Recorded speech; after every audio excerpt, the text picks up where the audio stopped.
It's funny how your perception of things can change over time. A couple weeks ago, I thought Help Wanted was a great game, a wonderful recreation of the first 3 FNaF games and a few original minigames to boot. The title screen of Help Wanted 2 alone completely changed my perception of that game. First of all, this title screen animation is so much more deliberate than what we had before. The sound design, the way their eyes follow you around, baby actually being behind you, it's very well done. Yeah, the title screen for Help Wanted 1 had their eyes following you around as well, though that's about all it had going for it. Second, and probably more important, is the feel of the new game button. This isn't even a real button in the world, and yet you can already feel how much more tactile the buttons are in this game. There is a distinct amount of resistance and vibration feedback that makes it feel much more natural than any of the buttons in the original game. This trend continues as we enter the game proper and sit in front of this computer terminal. Interacting with these touchscreen buttons is satisfying on its own. It gives the reasonable impression that you're using a physical touchscreen, and I found myself just pressing these buttons for a minute or so after first booting into the game. I think my opinion changed so drastically with this installment because VR is something I have little experience with. I've so far played Help Wanted 1, Half-Life Alyx, Bone Lab, Superhot VR, and Beat Saber, so my range of knowledge is quite limited compared to traditional video games. VR is a very young medium with its own challenges, and new design philosophies are being written on a regular basis. For example, how exactly do you make physical buttons in a VR world feel good? Games like Beat Saber and Half-Life Alyx don't really have physical buttons very often because their buttons are largely pressed by waving a beam toward the thing you want and pressing it. Half-Life Alyx has touchscreens, but honestly I don't like these very much. They feel very unnatural and clunky. The melee weapons in Bone Lab still feel like you're swinging around pool noodles. I think Help Wanted 2 has achieved the best game feel a VR title has had so far when it comes to realism, which it does aim for, even if the locales and events are very arcadey. I just mean that Beat Saber has some lovely visual and tactile feedback when you're actually playing the game, but chopping floating blocks in half with a lightsaber is not something I'm ever going to do in real life, whereas using a touchscreen is something I have a lot of experience with. The physical buttons in the minigames themselves also all have a ton of wonderful feedback that makes the act of playing this game so much more enjoyable than any other VR title I've come across. Sending the concoctions in Fizzy Faz, turning the dials in the Carousel, literally anything you do in food service, it all feels really good to do, and that baseline enjoyment carries me through the game much more than I think I could possibly give it credit for. Not to say the minigames themselves are bad, no sir, there are some wildly entertaining minigames that I find myself just wanting to go back to time and time again. One of the things that has me the most excited about this game is the speedrun potential. Just about every minigame on display here is more dependent on your skill and speed than on waiting out a clock. Only 11 of the 40 minigames are completely time dependent, meaning there is no way to be faster presuming you don't die during an attempt because it's based on waiting out a clock rather than completing a certain number of objectives. The rest of them can all be completed slowly or quickly depending on how good you are at them, and that's what's got my brain firing on all cylinders. There are tons of micro adjustments one could make to their gameplay to drastically improve speedrun times, and it appeals to me specifically because none of it is based on glitching out the game, it's just playing the game as intended but really fast. If you're hearing this, it means the speedrun community hasn't determined that glitching through minigames is possible. I like this because glitching through games during speedruns has always been the thing that makes me not want to speedrun games much. It's cool if you like that sort of thing, but I'm more interested in beating a game as quickly as possible while playing as the devs intended because I just find that way more compelling. So I wanted to talk about each minigame individually and discuss what makes them good and do that in order from worst to best, but I thought, how exactly do you measure the quality of minigames in a game like this? Do you measure on raw playability, enjoyment, or the horror aspect? I thought about it for a while and ended up deciding to just judge them on how much I enjoyed them from a gameplay standpoint. If the stress or horror played into that significantly, it'll go up the list, but ultimately this list is just how much fun I had.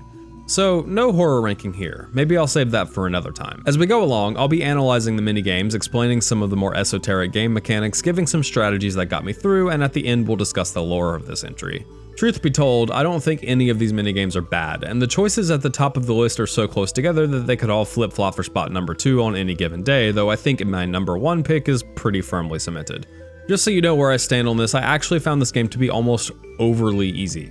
I can count on 1.5 hands how many minigames I had to retry on when playing through completely blind. One of them was the job interview because I tried to take the ice cream right at the last second and baby killed me anyway. And one of them was Roxy repair because I didn't know you had to hold down the walkie-talkie to make it calm down Roxy. So if we remove these silly deaths, I only actually had to retry 4 minigames. So when I claim that many of these minigames are too easy, just know that I recognize that many people had much more trouble with some of them. I included watching streamers play the game as part of my research and will be taking that into account with my analysis, as well as in determining the minigames I want to park on and explain a little bit more. Well, without further ado, let's get into the meat and potatoes of this discussion. Or should I say the pizzerito and fries? I'm sorry, that was a little too cringy even for me.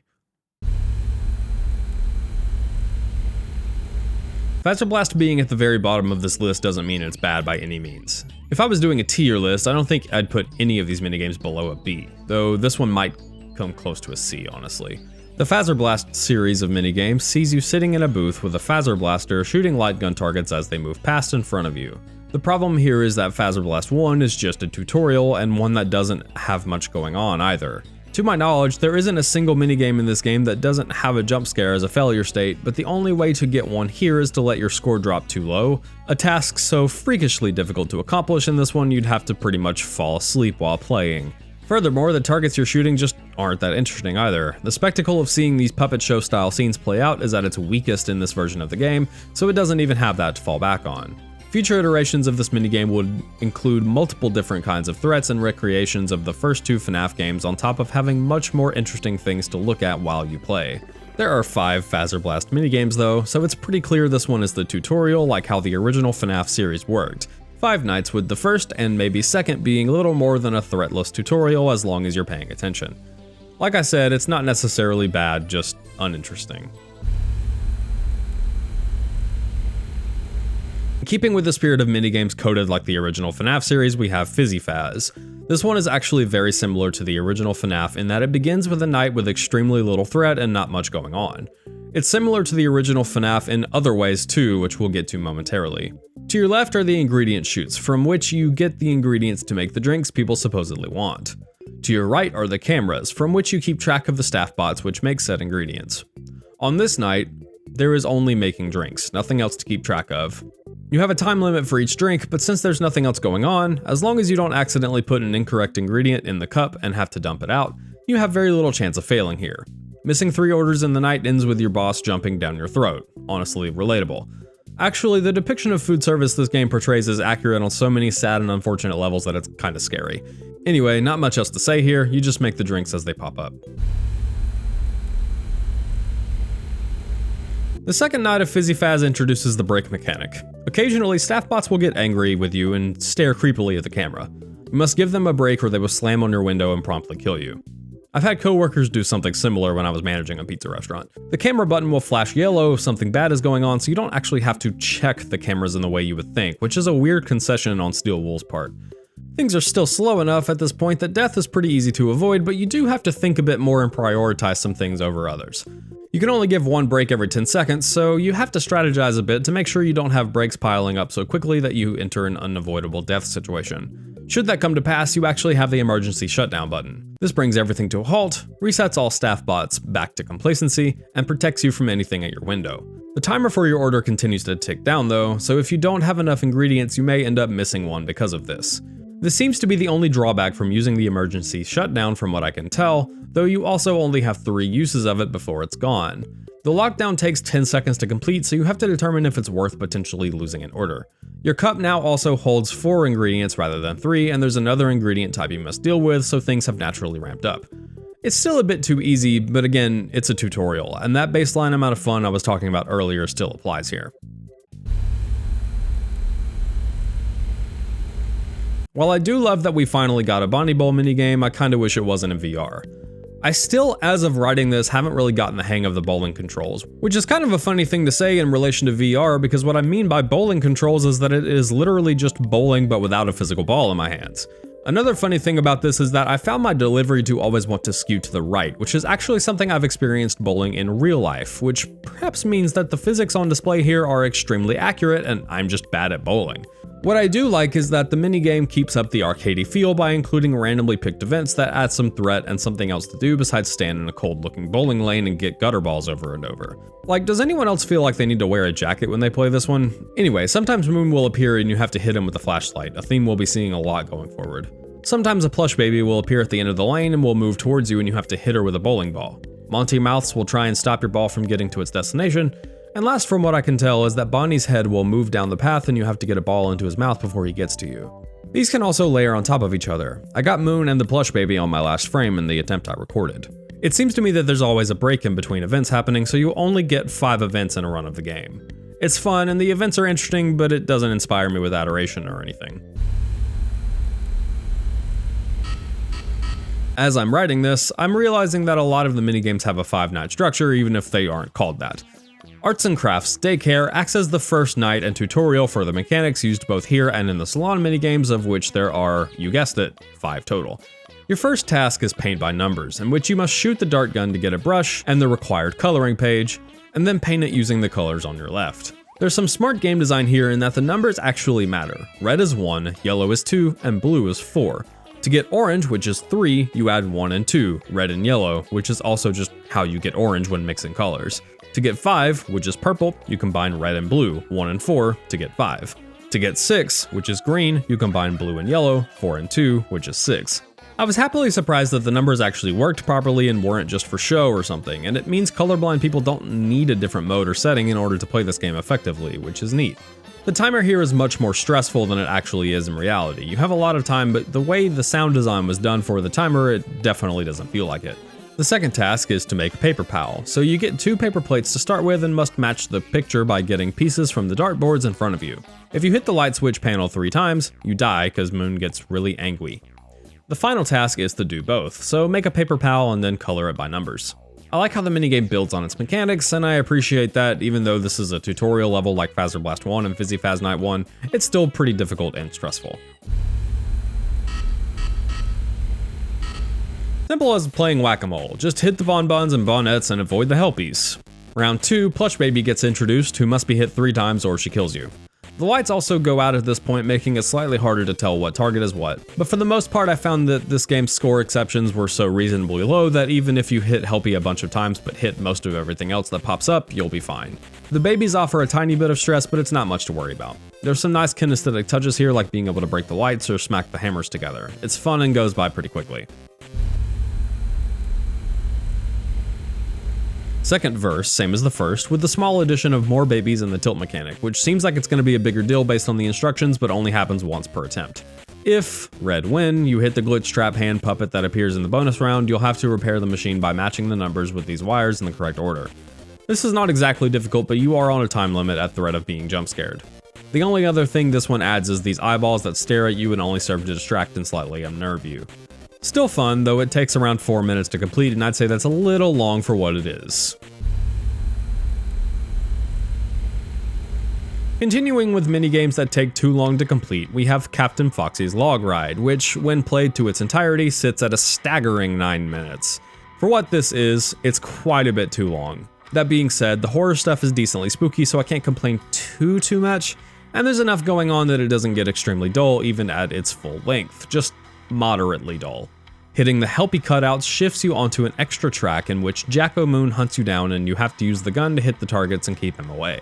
In each of these, there are more targets that you can hit in order to get a bunch of points, but shutting off Jacko Moon usually means these targets are deactivated, so there's some distinct risk versus reward, which I love. They're somewhat stressful, but overall this minigame is just a chill boat ride that I'm just gonna believe is the log ride from Ruin we don't get to ride. There's even a huge hill you go up that I think is supposed to be calling back to that one room in Ruin. Also, you can use the alternate fire to shoot really fast if you want to pretend you have a Gatling gun.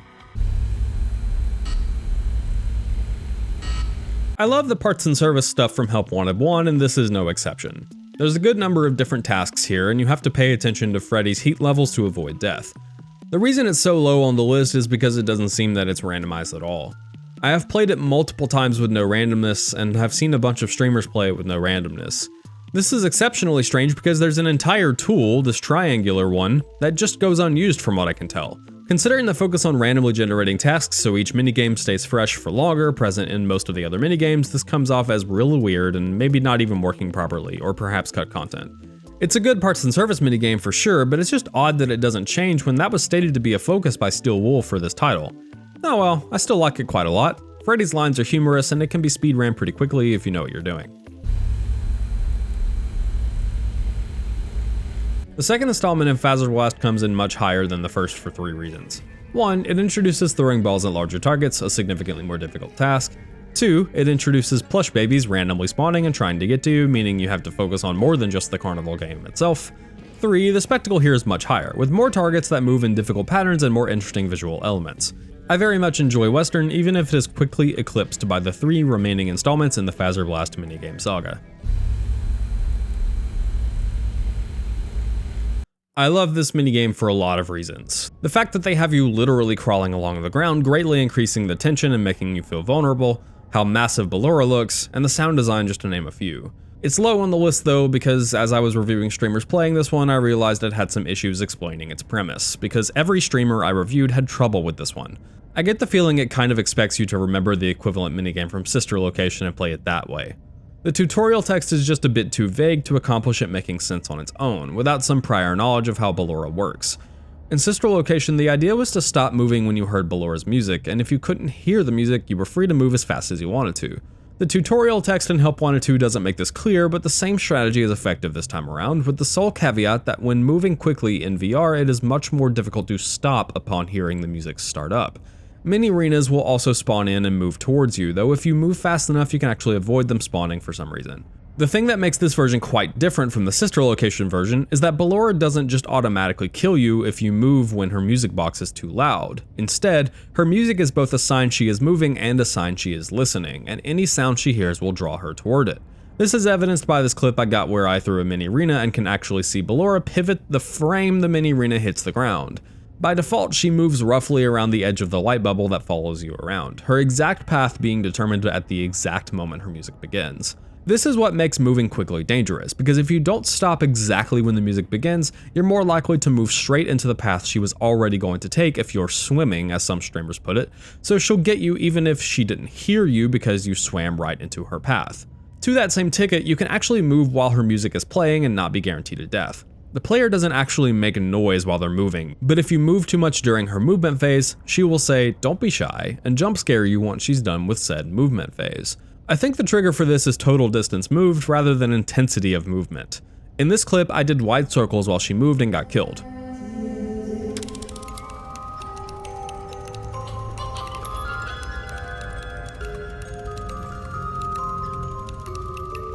Don't be shy.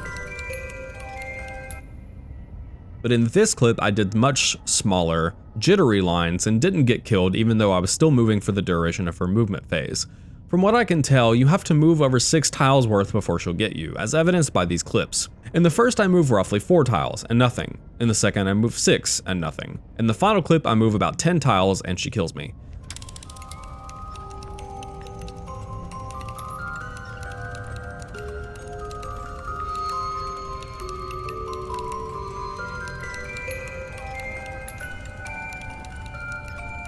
Don't be shy.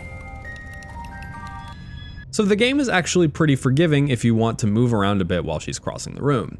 As for the mini arenas, they slowly move towards you and their whole purpose is to attract Ballora to your location. When they're next to you, they will giggle, calling Ballora to you. You can clearly see this in this clip, which involves a mini arena right next to me and Ballora clearly moving toward her and not me, though she still gets me because we were so close together.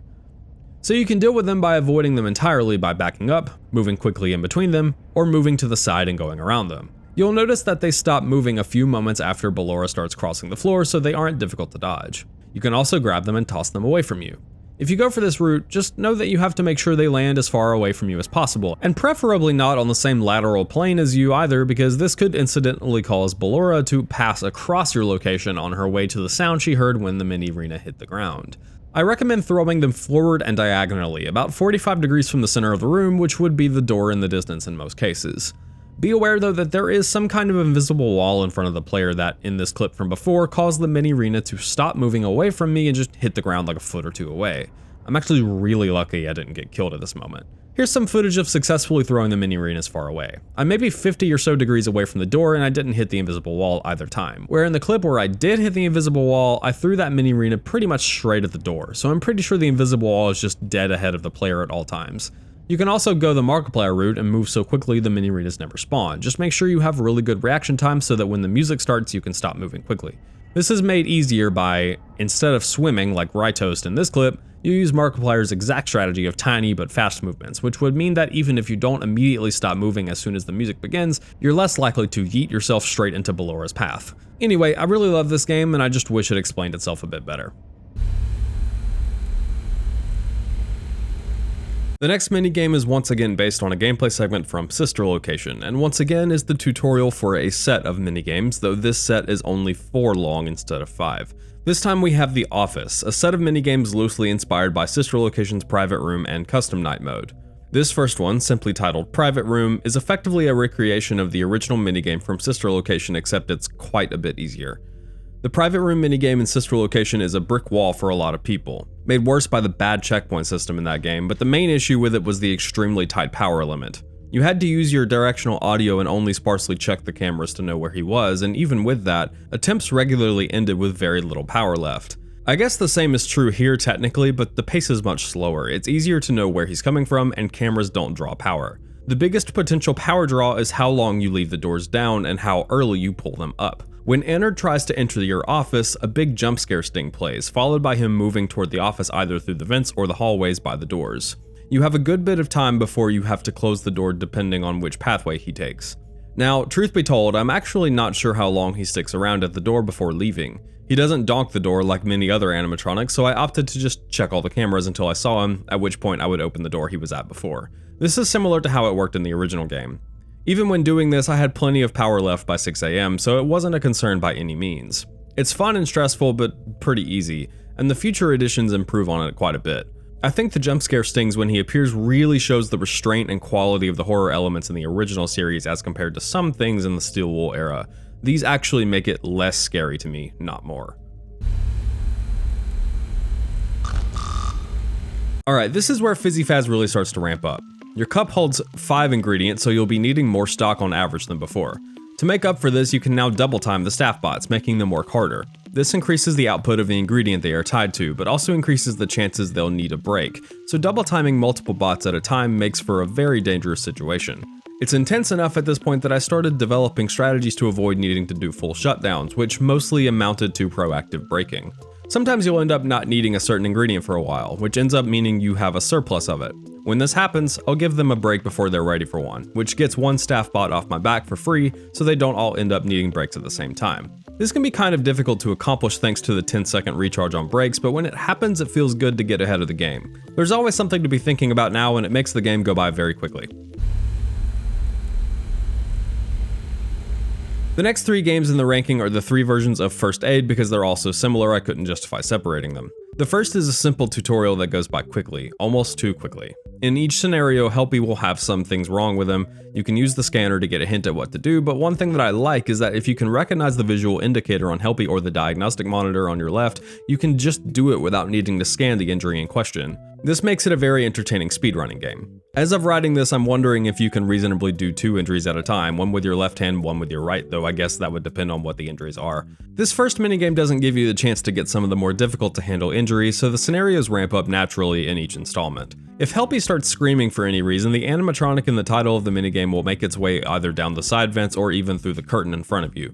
You use the masks to stop Helpy from screaming, though this isn't enough to keep him at bay. You actually have to look dead at the animatronic until they're gone in order to be completely safe. Helpy actually has one scripted screen here that happens every time in the same spot and for no discernible reason, which is solely to ensure you experience an animatronic coming down the vent toward you at least once before moving on to the next minigame. The problem here is that Pigpatch is actually so slow that he fails to properly teach the player that they have to look at the animatronic until they're completely gone. Pretty much every streamer I watched immediately placed the mask on Helpy and looked in the direction of the sound of Pigpatch approaching, which caused Pigpatch to turn around. The thing is that he's so slow that he's pretty much instantly gone on by the time this is done, meaning the player is led to believe stopping Helpy from screaming is enough to fend off the animatronics. This isn't a huge deal because the player will be forced to learn this by the time they beat Lefty at least, but it is more of a struggle for some players than I think it should have been because it isn't properly taught to the player in a safe environment like Pigpatch's version of the minigame.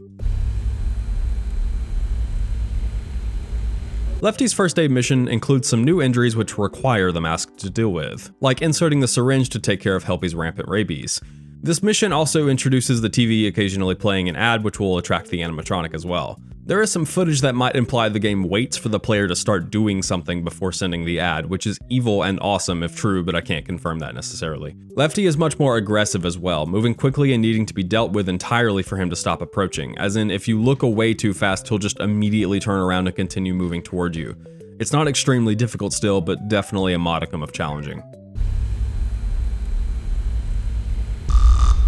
This version adds the saw in, meaning you'll occasionally have to saw off body parts and replace them with others. Not only does this definitely always cause Helpy to scream, you will probably have to do 2 rounds of sawing before you get through and cut off the limb in question, and that's if you're very efficient with your sawing and how long you wait before putting the mask on. This version also reveals that if you do something while the mask is on which causes Helpy to scream, the mask falls back off immediately, so you have to be really patient when dealing with the sawing injuries. One last trick Scrap Baby adds to the mix is that she will start moving toward the office for no reason at the end of each scenario, so you have to be aware of that. Something funny my footage showed here is that the game can be a little buggy with how it considers the animatronic's aggression. One time I had Helpy screaming and an ad started immediately. I didn't have time to find the remote to turn it off, so I just stared down Scrap Baby and she left anyway. There's also footage I've found of Lefty pressing onto the office even though Spiff was looking at him and there was no ad or screaming happening, so I'm not sure what that was about. I'm like 90% certain the same thing happened to me while I was playing through the first time, but I don't have footage of it, so I can neither confirm nor deny. It just seems to be a bit buggy. Maybe they'll patch that out soon. The last Fazer Blast game does a great job of using all the mechanics in a quick and sporadic manner, but I can't say I like this one more than the 2 which precede it. It's a little short for my tastes being the main problem, not to mention there's only one thing to focus on beyond the plush babies. I do like that they come much faster than in the previous games though. I had a weird glitch where Springtrap just refused to jump scare me at the end of the game, but the game is so short that getting back here isn't all that difficult. My entire recording took 4.5 minutes, and that includes the first attempt where it wouldn't finish the game and all the loading in between attempts. This minigame really only exists to give one of the hidden collectibles though, so I'll give it a pass for being short, but it's not my favorite because of that. This version of the arts and crafts minigame isn't timed, but instead is a fight against Moon while completing the same tasks from the previous version in the dark. This makes seeing what you need and what you have much harder, and makes painting nearly impossible without the flashlight. The flashlight has a very bad battery life and must be recharged, and you also need to fend off Moon with it. It takes a long time to get to full charge also. Moon exhibits a pattern present in many of these minigames, but this is the first one we've gotten to, so I'm going to use the Carousel minigame and explain how it works now so I can refer back to it quickly later. In the Carousel minigame, you have to fend off Moon while completing objectives. In it, there are 3 distinct rings of rideable animals. Moon will start on the outside, move to the middle, and then to the inside ring, followed by a jump scare if you don't hit him with the flashlight for long enough. You can stop him from moving forward on any one of the rings, but stopping him on the outer or middle ring doesn't matter because he can't jump scare you from there. You only need to stop him on the inner ring to avoid death. I'm going to call this the Carousel pattern because that minigame clearly represents how it functions and it's used all over the place, even in minigames that you wouldn't think are using it.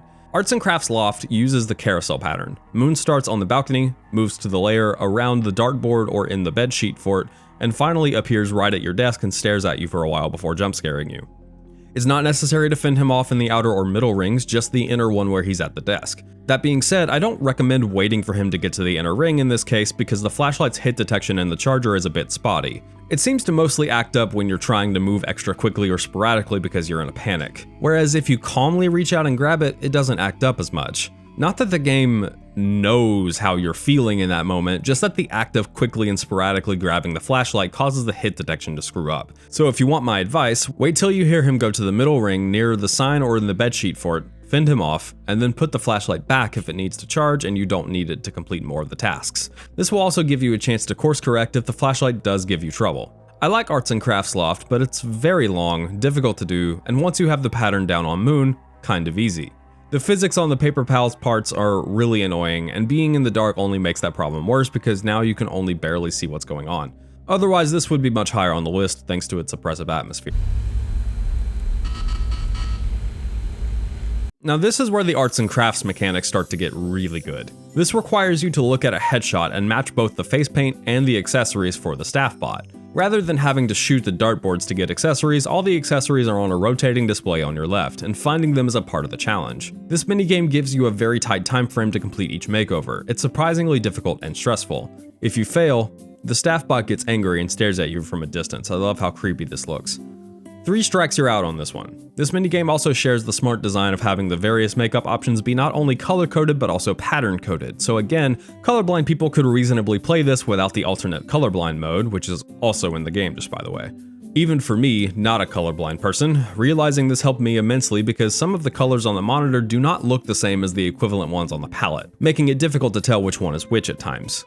The patterns are much more reliable but kind of hard to see, so they don't just give you the answer automatically but do add a secondary form of confirmation so you can know for certain you've got the right shade.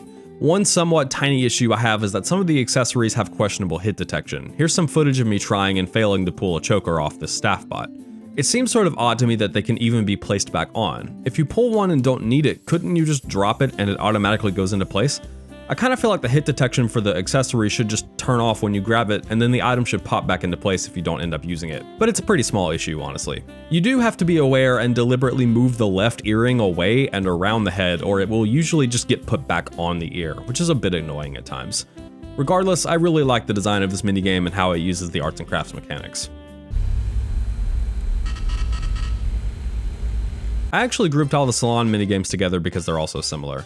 This one introduces one mechanic. Roxy needs you to pay attention to her. So looking at anything else for too long results in her rage meter increasing, and if it gets to the top, she kills you. Each of the 3 headshots starts her rage meter progressively higher, so you'll have a little less leeway, though I found this doesn't matter. She also kills you if you run out of time, but you can fail the headshot as many times as you need within that time limit.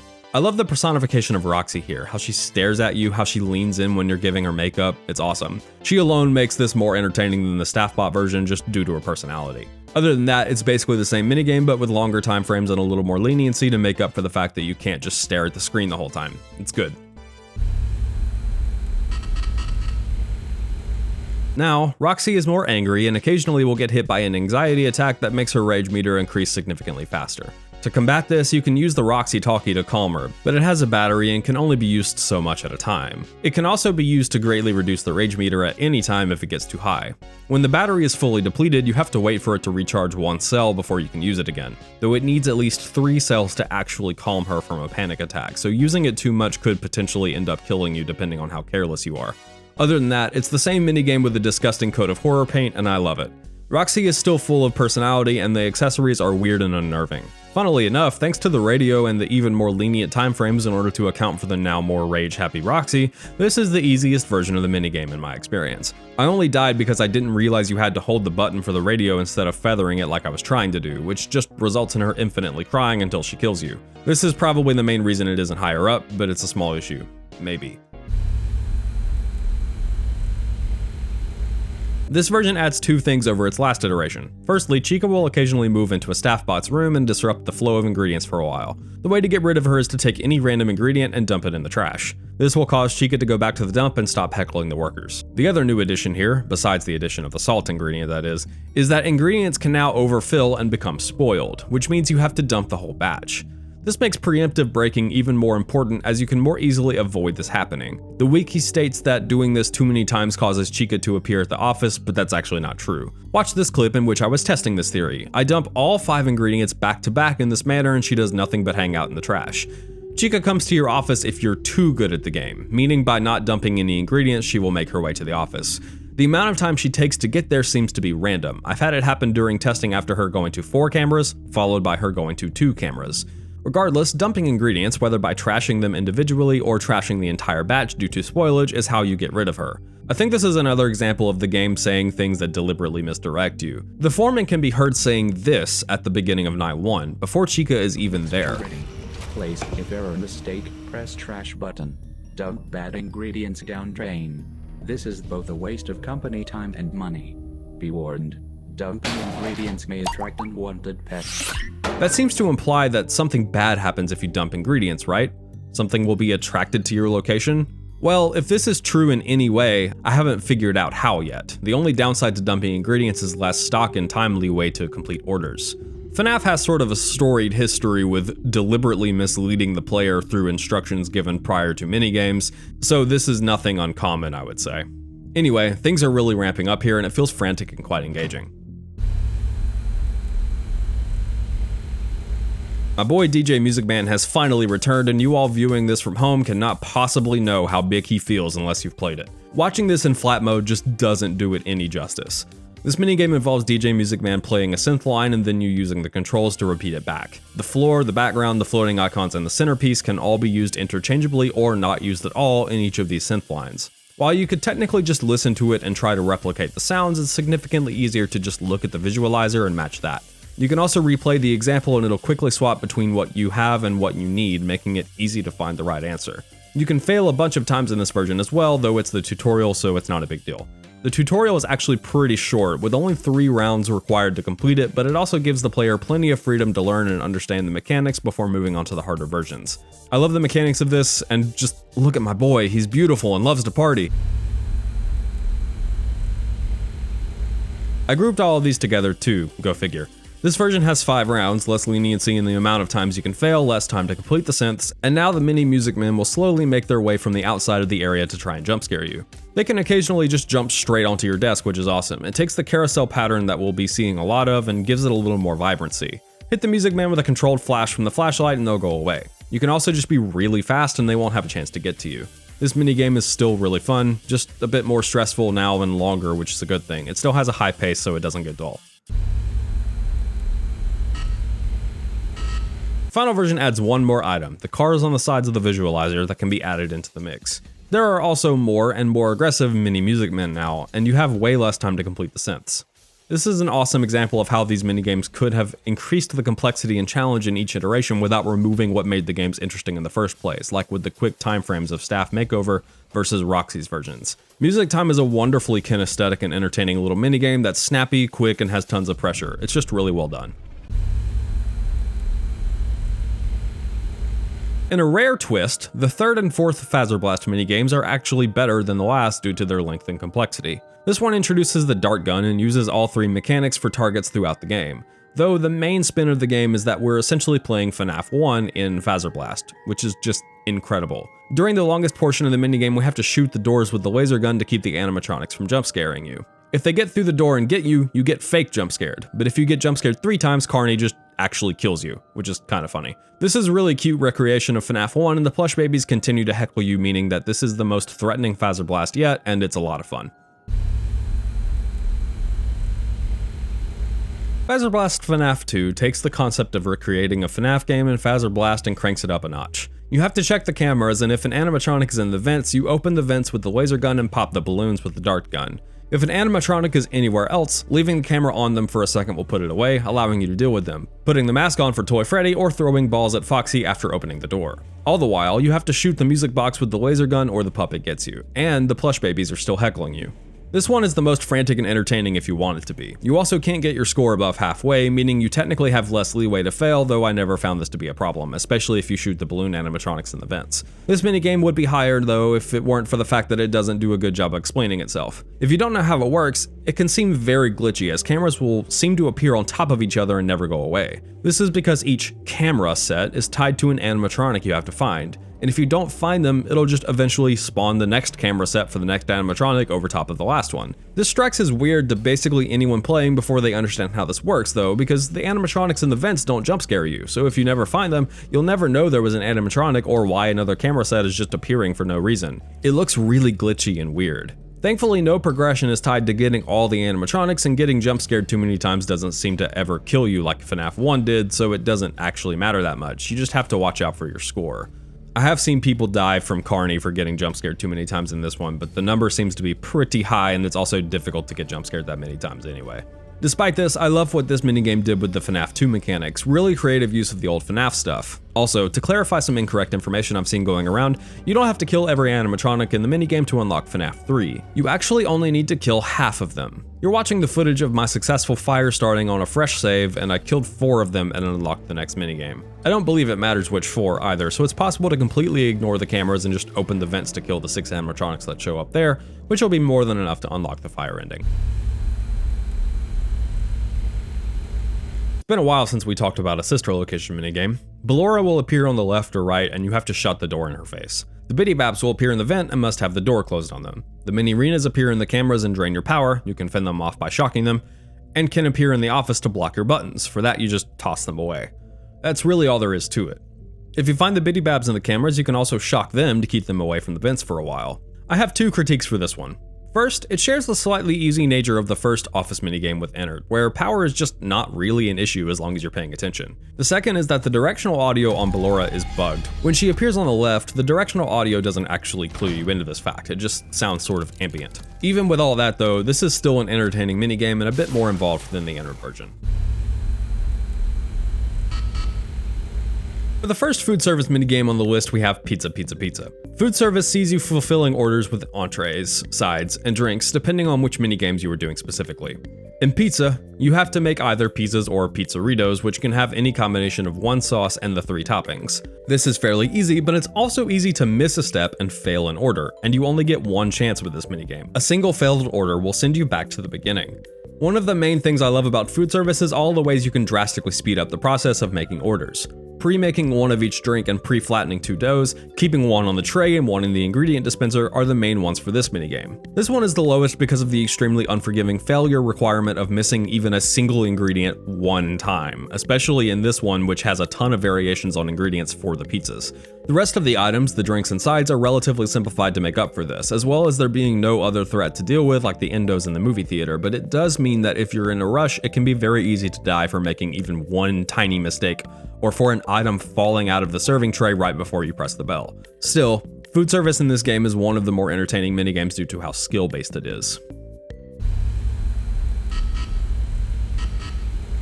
Alright, top 10 time, and we're starting out with a really good one. This game's version of the Breaker Room minigame from Sister Location. Funtime Freddy uses the carousel pattern and adds a brief walk cycle when he gets to the desk, which gives you a second to react before he kills you. You can use the megaphone to send him back a ring, and you can send him all the way back to the stage if you find him fast enough. Some of his positions are actually hidden from sight, making this slightly more difficult. Directional audio will help you find him if he's hiding, and occasionally he will bump into the wires and tubes hanging around, which will also give away his location somewhat. To progress, you lift these levers to reset each breaker. The bottom row requires 1 lever, the top row requires 2. You can complete up to 3 at a time if you start out by holding 2 levers, since it'll complete each individual lever's breaker as well, which greatly speeds up the game. It's fun and pretty spooky, I like it a lot. For the third use of the office minigame, we have Funtime Gang, primarily featuring Funtime Chica, Funtime Foxy, and Bon Bon. Funtime Chica has one of my favorite mechanics in this style of gameplay I've seen so far. She will go to the side of the office which the cupcake is on. You can bait her around for the whole night if you're careful, though if she gets to the office you only need to give her the cupcake to make her go away. She will eventually jump scare you if you don't. And even if you do, she will eventually come back to the office and force you to lock down the door she's at for the rest of the night, which can be murder on the power depending on how early it happens. While she's waiting for the cupcake, Funtime Foxy can't get in through that side's door and won't even try, making their mechanics slightly easier to deal with. Speaking of them, Funtime Foxy makes their way out of the curtain and goes to either the left or the right hallway. You'll see their eyes slowly increase in brightness before Foxy dashes down the hall and toward the door. If you aren't ready to close it by the time they get in front of the door, you're probably not going to make it because Foxy is real fast. I love how unforgiving this mechanic is, and more of them could probably have been a bit closer to this level of intensity. Finally, Bon Bon will appear in either of the hallways or the vents and eventually throw himself at the office. Just close the door on him and wait for the donk. It's honestly a simple night, but between having to keep track of Chica's location, looking out for Foxy, and dealing with Bon Bon, it's hectic and a bit stressful too. Chica is more aggressive, the staff bots get angry faster, you now have to complete the foreman's orders or you get killed. This, like most final nights in FNaF games, is the quintessential night of Fizzy Faz, and it's quite entertaining, with stuff to constantly be doing and paying attention to. This minigame seems to either be too easy or too hard for people. I beat it without anyone getting to my window on my first try, but many people I've spoken to find this one to be a brick wall, so who knows. All I'll say is that I love this gameplay loop. It feels like a great blend of original FNaF VR mechanics and traditional FNaF office mechanics. In my original draft of this list, I had job interview at the very top, but after thinking about it for a minute, I realized that it was mostly for the potent atmosphere that I ranked it so high. The gameplay is honestly uninspiring. There are 3 games that you can play in any order, and a full night will have all 3. Flashlight tag is the most straightforward. Just listen for the plushies and hit them with a beam of light. This is way more enjoyable for me than the version of this in the original Help Wanted because they make a noise when they appear now, so it isn't insanely difficult anymore. Red light, green light sees you fending off 3 plush babies as they make their way toward your office. You have to use the flashlight so they can't move towards you. I found this trunk rotation strategy to be the most effective, where you bounce between the 2 on the hallway and the one in the vent just sort of can't move anyway because you're passing over her so often. Though, strategy doesn't seem to matter much because this one is really easy. Finally, hide and seek sees you searching for plush babies on the cameras and shocking them. Nothing else to it really. At the end, baby shows up and gives an ice cream which you actually have to eat or she kills you, something I figured out the hard way. If I had not seen someone on stream beat this level, I wouldn't have realized this because in my first attempt, I reached out to grab the ice cream, basically the frame before she killed me, and it didn't work, so I thought grabbing the ice cream was what killed me. This minigame represents basically everything that is good with the design philosophy throughout this whole game. You have 3 tasks you must complete in order to finish the game, the first being to replace broken fuses, the second being to replace and then twist knobs to the right location, and the last being to solder on a new circuit board. Each of these can be completed extremely quickly if you're skilled and do enough preparation, and doing so actually limits the amount of time you have to spend looking for Moon. The circuit board task could probably have been explained better. It took me and every streamer I watched a good while to figure out what the game wanted. At the end, you must survive against Moon, who is slowly making his way to the center in the pattern we discussed before. One thing I love about this is the enormous blind spot right in front of the player represented by the pillar you were completing these tasks on. If you're following the rings and get to this point without seeing Moon, you may be unsure whether to skip over that part and continue looking along the ring or wait for a second because Moon could be currently behind it. It causes doubt on whether or not you've just completely missed him thanks to the pillar's position, and it's pretty smart design. Seeing Moon here is actually quite difficult as well, especially once things really pick up during the survival section at the end. There's a lot to love about Carousel. It makes sense that they chose to advertise the game with this one. Endo Warehouse is probably the most stressful minigame on display here. It asks you to complete a set of matching games which increase in complexity as you go, all the while looking around for endos to make sure they don't get too close and kill you. The sounds they make are terrible, and like many other things in this game and Ruin, are more intense than the game actually is at that moment, potentially causing the player to panic for no reason. You can hit them with the Faz cam to make them go away, but they have to be pretty darn close for this to work. Once you kind of get the flow of the best way to handle these matching games, it becomes fairly easy, though I wouldn't say it's ever not stressful. Everything from the presentation to the fast-paced gameplay on display here is lovely. The last minigame in food service sees you dealing with a lot of unique items. You have 4 items which can be retrieved from the dispenser, 2 different pretzels, and popcorn. Each of these can be modified by a topping in the dispensers in front of you. You also have 4 snack foods, which can be combined with the drinks on your left to make a slushy version of that drink. There are a lot of things you can do to speed up order creation here. I set one of each snack food next to the slushy maker to make grabbing them much easier and faster, on top of pre-prepping one of each drink like always. You have 2 chances to fail orders here, but you also have to deal with the endos that slowly make their way to the desk. Depending on how fast you are, I find these endos to not really be an issue, though even if they are getting close, you can still fast cam them to get them to go away. There are no long multi-step items like the pizza in the previous food service minigame, which I find keeps up the pace significantly and makes it more enjoyable, at least in my experience.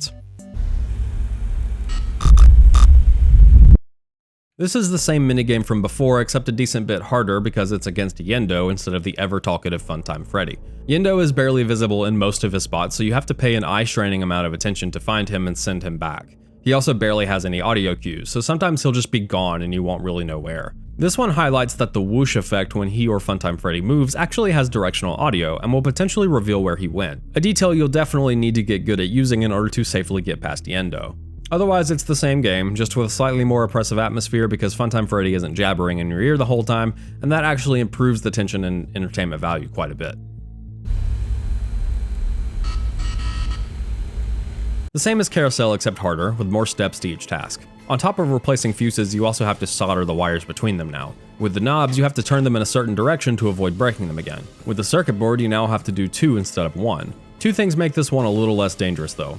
First is that, at least to me, Jacko-Moon is a bit easier to see because of his glowing eyes. Second, instead of just killing you when he gets past the final ring, he actually will stare at you from the side of the pillar for a moment, giving you a chance to react. This is similar to Funtime Freddy's walk cycle before he gets you, which speaks to me that Stillwell really cared more about balancing the game to be scary more so than difficult, and that they wanted to keep you scared for longer by reducing the chances you would die in these harder minigames. I appreciate that a lot, and I feel like it worked in the game's favor this time. My pick for number 1 is not the most difficult, nor is it the most stressful, or scary, or anything like that. My pick for number 1 is the most entertaining to me, the one that I could see playing if it was stretched out for a whole game instead of just one minigame. That'd be L-Chips. L-Chips is the longest food service minigame, meaning it's easier to get into a good groove. Every item in the orders can be pre-prepped in some way. The drinks are the most obvious, but the beans, rice, and corn can all be pre-prepped. And if you're really froggy, you can even pre-prep the stuff you have to cook, which could definitely decrease the time it takes to get through each order as long as you can keep up with the intense pace playing the game like this requires. Shooting the sauce gun is satisfying and switching between ingredients is quick and easy. Literally my only complaint here is that there's no endless mode that just keeps getting harder. That'd be super fun. This one doesn't fall victim to some of the design issues I have with the other minigames of this style, like having the go button right next to the place you're always reaching for. Pizza Pizza Pizza has the bell right above where you grab the ladle, which has gotten me killed on one occasion. Arts and Crafts Daycare has the go button right next to one of the material deposits, which has caused me to accidentally hit the button once. But this one is wonderfully out of the way. None of the items here are long commitments, so everything remains fast-paced throughout, and if you want to, you can absolutely speed through this minigame. My most recent attempt was down to just above 5 minutes, where my original recording took 5.5, and there's definitely some more optimization to be had. The world record is half that. Whereas Carousel represents every common design philosophy used throughout this game, I think L-Chips just represents everything I personally love about this game. Cathartic, kinesthetic actions, fast-paced goals, lots of little tasks amounting to larger ones, freedom and strategy in how you go about completing those tasks. It's just a great combination of factors to make it one of the most entertaining FNaF experiences to date. Now all I need is an endless mode for L-Chips and I'm set. Now that we've determined the objectively best minigame in the game, let's talk about something more up for debate, the story. It's my, and a lot of people's opinion, that Help Wanted 2 is one of the most comprehensible stories the games have had in a while. I think it's pretty clear from the fact that Mystic Hippo tells us that the Faz wrench is familiar to us that we play as Cassie's dad, the only character confirmed in the narrative to have used one of these that we know. Obviously other people have used them, but no one else matters to the plot. About halfway through the game, we unlock a closet with the Faz wrench that contains an inhibitor from Ruin and Princess Quest 4, which we'll discuss momentarily. Switching off the inhibitor allows us to take off the mask we've been wearing this whole time, a mid-game twist so immaculately set up that I and a bunch of the streamers that I watched just had to stop for a minute and take stock of the fact that we've been in the AR world the entire game up to that point. I'm under the impression that most of the minigames we play are essentially flashbacks to when Cassie's dad was working his way up through the ranks at the company until he was a technician. My evidence for this would be the fact that the rudimentary jobs, such as Fizzy Faz and food service, all have this framing device of being consecutive work days. At the end of L-Chips, you can hear the chef bot say we will be working in the pizza restaurant tomorrow. At the beginning of Fizzy Faz Night 1, we sign a waiver of sorts, and every night of that game is sequential thanks to the voice lines we get at the beginning and end of the nights. This leads me to believe that some of the minigames are recollections of Cassie's dad working at the Pizzaplex. Some of them are his early days of working up, while some are from when he was a technician. The most obvious being cold storage, but even Arts and Crafts would support this as being him testing the games the kids would eventually be allowed to play. Captain Foxy's log ride would be in this category as well. Not all of them follow this rule though, so I don't think it's as simple as saying we are playing through Cassie's dad's memories. For example, all of Fazer Blast and the Carousel minigames take place presumably during Fall Fest of 1983, an event first introduced in Help Wanted 1 and hinted at here and there ever since. It wouldn't make sense for Cassie's dad to remember working on a carousel in 1983 when he was a teenager. Carney also says that the person we play as looks like they could have kids, so it couldn't be Cassie's dad in 1983. This is of course presuming that these minigames actually take place in 1983, which could be false, but I don't think there's any really good way to know if that's the case or not. At least some of the minigames are definitely fever dreams at best, like Fazerblast FNaF 3 as an example, or the second Bonkabon minigame that features Glitch Trap. Then there's the sister location minigames, which actively dissuade people from theorizing about them because their inclusion here is bizarre. Ultimately though, I don't know that the lore reason behind the minigames matters much. What matters more is where they end up. The normal ending, known as Fastron because of the toys you collect to unlock it, accomplished by completing every minigame, sees Glitch Trap's hand emerge from a charging pod in a very similar fashion to burn traps from Security Breach, followed immediately by a bunch of staff bots jumping us. Then, we see the perspective of the mask bot from Ruin giving the mask to Cassie. If you look at the mask bot in Ruin, you can see that it has some kind of brain matter where the other staff bots in the game don't, which supports the claim that the main character of Help Wanted 2, Cassie's dad, was stuffed into the mask bot in order to fulfill this purpose. If I had to wager a bet as to why, it'd be because the Mimic AI, the one present in Glitch Trap, is A, copying what Afton did and stuffing the bodies of his victims into suits, and B, forcing Cassie's dad to watch as he involuntarily hands the very thing that killed him to his own daughter. This is some pretty strong storytelling. The Consequences ending, so named from the achievement which is unlocked from completing it, sees us collecting little memory plushies by following somewhat esoteric hints in the hub. Each of these is a clue as to what you need to do to unlock one of the 6 plushies in the minigames. The Bonkabon one is the easiest probably. It says tilt, then Bonkabon backwards, which means you have to put in the code in the tilt section of the second Bonkabon minigame backwards in order to unlock it. The rest range from kinda difficult, like dumping 4 Chica items specifically in the movie theater in the trash, to extremely vague, like the one that is telling you to make a graveyard using Sodaroni during a power shutdown in Fizzy Faz, specifically night 3, though there's no good way to know which night it's asking of you unless you notice when the hint pops up and correlate that you just completed night 3. If you don't know what a graveyard is, it's basically this vine. Then there's the Ballora dancing one, which is annoying because it could just as easily refer to Ballora Gallery as it does the Office minigame which involves Ballora and doesn't give you any sort of hint to know how to accomplish the task. You have to open the drawer in that minigame specifically and put in the code 1983.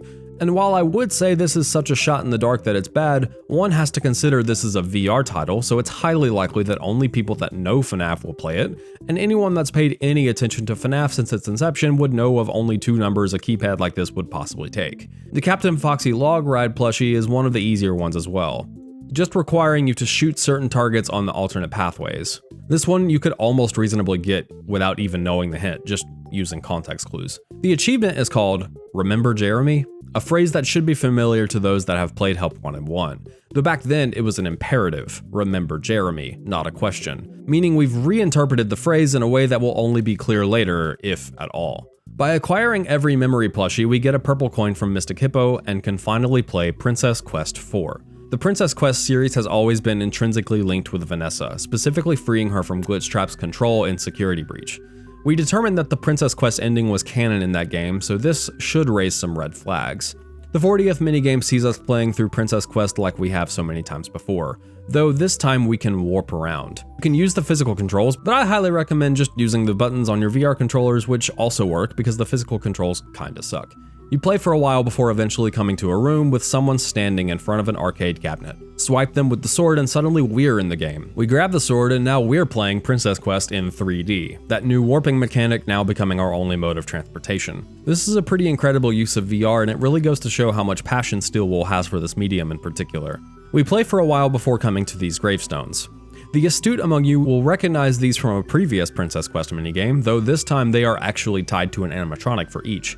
Lighting the torches in any order will open the door at the end of the courtyard, but lighting them in the correct order, possibly the order that the kids died in, though it's also possible it's the order their spirits moved on, theories postulated by Rytoast and John FNaF respectively, unlocks a secret path which grants you a chest, inside a Bonny mask, to which our character says, "This is familiar." Pausing here momentarily, Game Theory had an episode after Ruin where they postulated that Cassie's dad was Bonny Bro from FNaF 4, and at that time, I think most people thought they were kind of crazy, but it's pretty much confirmed here that this is indeed the case, and Game Theory should be commended for that.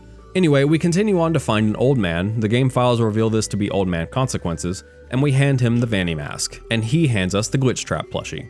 We then ride, of all things, the sister location elevator up to a claw machine, Vanny staring at us from the outside. Moon takes our Glitch Trap plushie and gives it to Vanny, which turns into the real Glitch Trap. She lifts him up and crushes him between her hands, Glitch Trap cowering in fear before the deed is done. She then waves goodbye and fades away, leaving us to our credits and the incredible credits song. The text for this achievement reads, "System threats found, repair complete," which to me is clearly stating that Glitch Trap was a system threat and we essentially helped Vanny destroy him once and for all. This then results in Vanny literally and figuratively fading away, presumably never to be seen again because that side of her is no longer under control of Glitch Trap. Notably here is that even if the Vanny costume is still present in the future, that doesn't mean that Vanny herself as a concept is still around. The costume is nothing more than a costume, and its existence isn't in itself evidence that Vanessa is still under control of Glitchtrap. She could still use the suit in poetic defiance of Glitchtrap's desires. Which ending is canon? Well, game theory thinks it's both. I'm honestly not sure at this point. And typically it takes getting another game in the series to know which ending from the previous game is canon, like Security Breach and Ruin just as an example. It's usually not the easiest one to get. Think FNAF 3 and its bad ending versus the good one, which requires you to complete a bunch of extremely esoteric puzzles to unlock. Or the Princess Quest ending, not the most complicated but certainly not the easiest either. This would lead me to believe the answer is the Consequences ending, though there can be no good evidence for this at this time. The last thing I want to touch on here is, what does the achievement Remember Jeremy mean? There are a lot of Jeremys in this series, unfortunately, so who is this one talking about? Well, Rytoast has an extremely compelling theory on this one that I'd like to briefly share. What it boils down to is that Jeremy Fitzgerald, also known as the Bite of 87 victim, was also Bonny Bro and is also Cassie's dad. He lost most of his memories of what happened prior to 87 after that bite, and eventually got a job working at the Pizzaplex, where he'd take his daughter occasionally, and even let her ride an unfinished log flume. Eventually, he realized there was some screwy stuff going on in the company and aimed to get to the bottom of it. As he went, he started to remember things about his past. Specifically, he remembered the victims of the missing children's incident. Go watch Rye's video on the theory if you want more detail than that. Here, I basically want to say that this is compelling from a lore standpoint as well as a narrative and thematic one. This ties a lot of the series together and even seems to answer some questions we've had about the timeline for a long time. If this is what Scott and Steelwool intended, then I'm impressed at the level of thought put into the story here and making it satisfying, and I hope this trend continues in the future. Thank you for watching. If you like this kind of content and can afford to throw away your money on intangible goods, you can consider supporting the channel through my YouTube memberships. Those at the second and third tiers get access to videos a week early, and those at the highest tier get status updates, members only videos, and their names shouted out. So here goes. Ibcap, I guess? Coda Mini Colors, OMFG, it's Justin, The Munkus, Josiah Keen, and Devilorn. Thanks to all of these people for the extra support. The members only video this time is a deep dive into the audio design of Help Wanted 2 and how it compares in quality to Help Wanted 1 and the rest of the series as well. As I always say, only consider supporting if you think the content I make is worth the money. The benefits are just a cherry on top.